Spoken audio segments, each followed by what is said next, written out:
জমি সংক্রান্ত বিরোধ ও পরিবারের ওপর হামলার অভিযোগে সংবাদ সম্মেলন করেছে নুরুন নাহার ইলা নামের এক ভুক্তভোগী নারী। শনিবার দুপুরে রাজশাহী মডেল প্রেস ক্লাবে আয়োজিত সংবাদ সম্মেলনে নুরুন নাহার ইলা অভিযোগ করেন, তার স্বামীর ব্যবসা প্রতিষ্ঠানের সাবেক কর্মচারী নুরুজ্জামান এবং তার ভাইরা আজাদ আলী জমি নিয়ে প্রতারণা ও দখল চেষ্টায় লিপ্ত হয়েছে।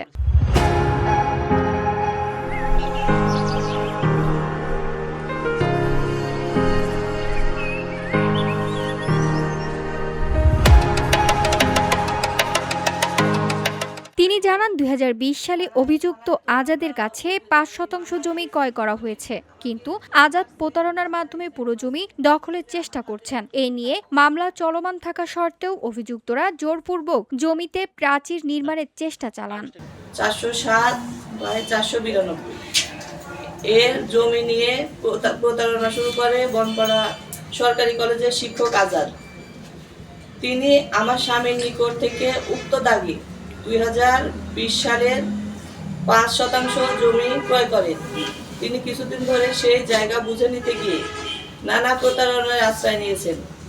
তার পছন্দ মতো জায়গা দখল করে আমাদের অবশিষ্ট ৫% জমি বুঝে দেন নাই, অথবা বুঝে না নিয়ে নিজেদের ক্ষমতার দাপট দেখিয়ে প্রাচীর তৈরি করতে থাকেন।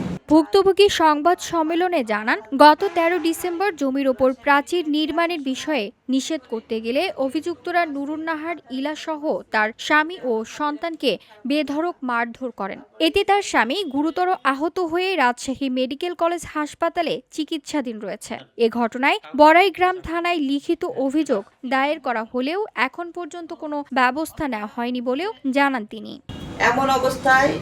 এমন ঘটনা নিয়ে আমরা সিভিল আদালতে মামলা পর্যন্ত করি। মামলা চলমান থাকা অবস্থায় আজাদ আবারও জায়গায় কাজ করতে থাকে।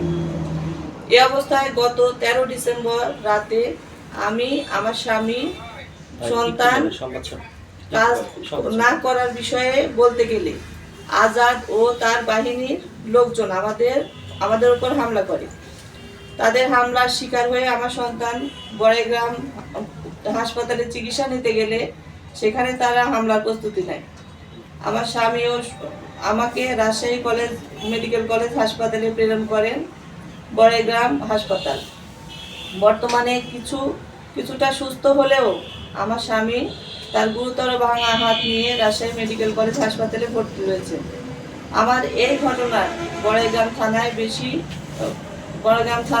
লিখিত অভিযোগ দায়ের করলেও এখন পর্যন্ত আজাদ সহ তাদের বিরুদ্ধে কোনো অভিযোগ বা কোনো ব্যবস্থা নেননি।